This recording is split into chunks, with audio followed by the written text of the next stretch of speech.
Salam sejahtera bagi kita semua. Kiranya saudara-saudari beroleh sukacita sepanjang hari ini. Sebelum kita mendengarkan renungan harian pada hari ini, terlebih dahulu kita bersatu di dalam doa. Kita berdoa. Allah Bapa yang bertahta dalam kerajaan sorga, Allah yang kami kenal dan sembah di dalam anak-Mu Tuhan Yesus Kristus.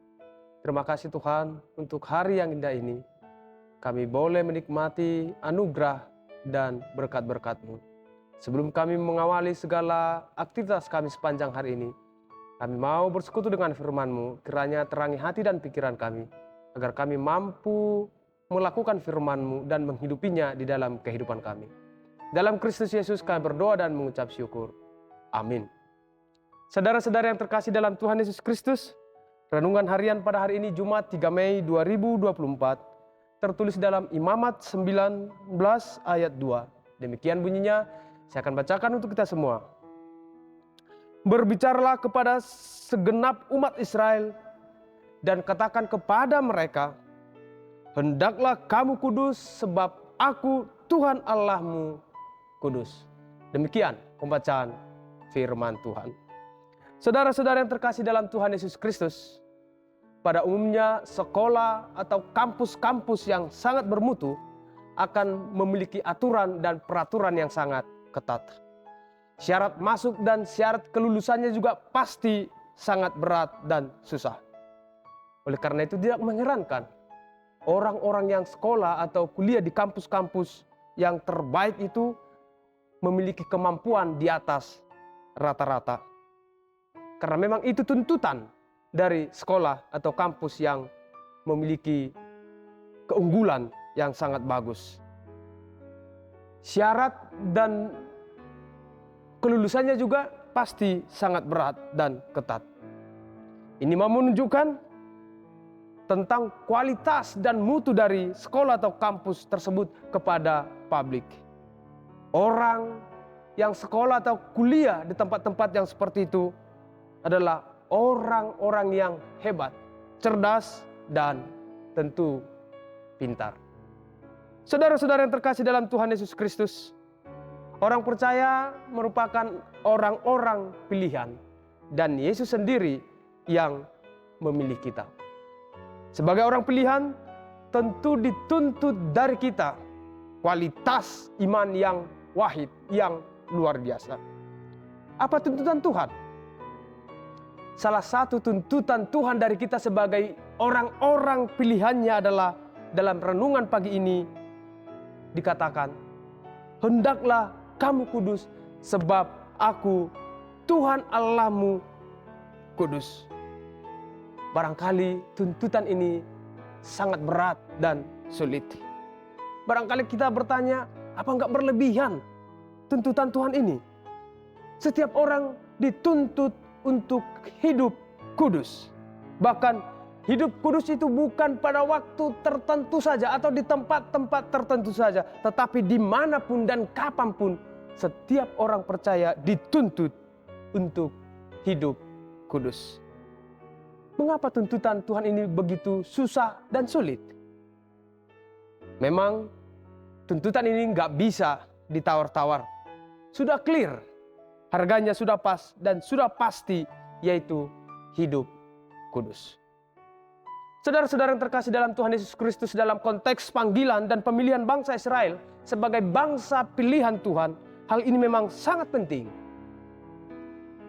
Pemilihan Allah atas bangsa Israel sebagai bangsa pilihannya bukan karena prestasi dan reputasi bangsa Israel itu sendiri. Bukan karena bangsa itu dipilih karena kualitasnya, karena kehebatannya, karena pintar, karena kebaikannya. Bukan. Allah memilih bangsa Israel. Justru bangsa Israel itu adalah bangsa yang sangat kecil, yang tidak memiliki keistimewaan, bahkan tidak memiliki reputasi yang luar biasa.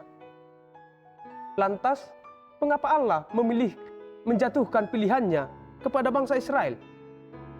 Oleh karena itu, kita perlu memahami konsep pemilihan Allah kepada bangsa Israel. Secara teologis, dipilih berarti diasingkan, dibedakan dari yang lain, dihususkan dan dipisahkan dari yang lain. Tujuannya agar umat Israel itu berbeda dari bangsa-bangsa yang lain. Tidak sama dengan bangsa-bangsa yang lain yang tidak mengenal Allah. Tujuannya sangat jelas, yaitu agar bangsa Israel itu berbeda dan dihususkan untuk Allah. Pemilihan bangsa Israel jelas agar mereka itu tampil berbeda dari bangsa yang lain. Karena mereka sudah dihususkan sebagai umat kesayangan Tuhan, sebagai milik Tuhan Allah. Oleh karena itu, bangsa Israel harus mampu menunjukkan kualitas yang berbeda dengan umat yang lain. Salah satu kualitas yang dituntut dari umat Israel adalah hidup dalam kekudusan. Hidup kudus. Dalam hal ini, umat Israel dituntut oleh Allah agar mampu hidup kudus, karena Allah yang memilih dan memanggil mereka adalah kudus. Saudara-saudara yang terkasih dalam Tuhan Yesus Kristus, perintah atau tuntutan hidup kudus berlaku juga bagi kita yang percaya kepada Yesus Kristus. Hidup kudus itu sekali lagi sifatnya adalah full time, artinya setiap saat. Jangan hanya pada saat tertentu saja atau di tempat tertentu saja. Misalnya pada hari Minggu dan hanya di gereja saja kita menampilkan hidup kudus.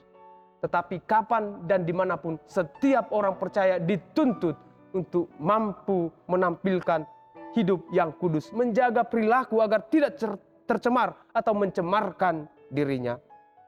Dalam 1 Petrus 1 ayat 15 dikatakan, tetapi hendaklah kamu menjadi kudus di dalam seluruh hidupmu, sama seperti Dia yang kudus yang telah memanggil kamu.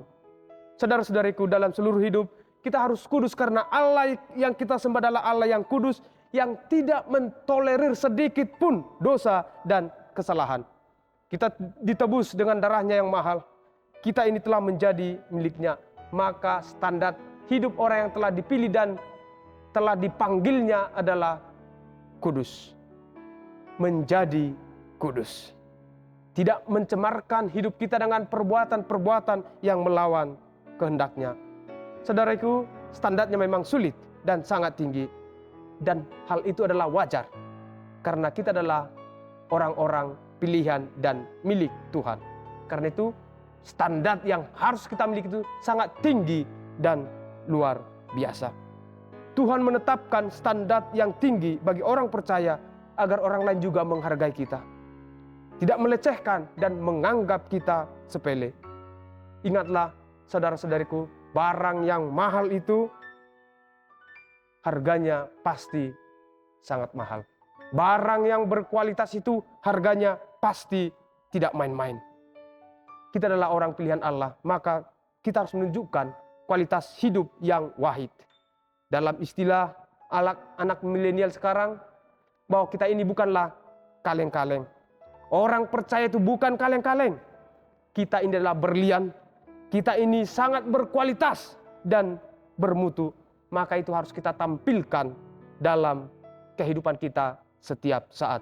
Kiranya Kristus menolong kita untuk mampu menampilkan kualitas hidup yang luar biasa. Amin. Kita berdoa. Terima kasih Tuhan untuk firman-Mu yang boleh kami dengar pada saat ini. Biarlah firman-Mu menjadi kekuatan bagi kami. Terlebih Tuhan, kami mampu melakukannya di tengah-tengah kehidupan kami. Dalam Kristus Yesus, kiranya Engkau menolong kami. Amin.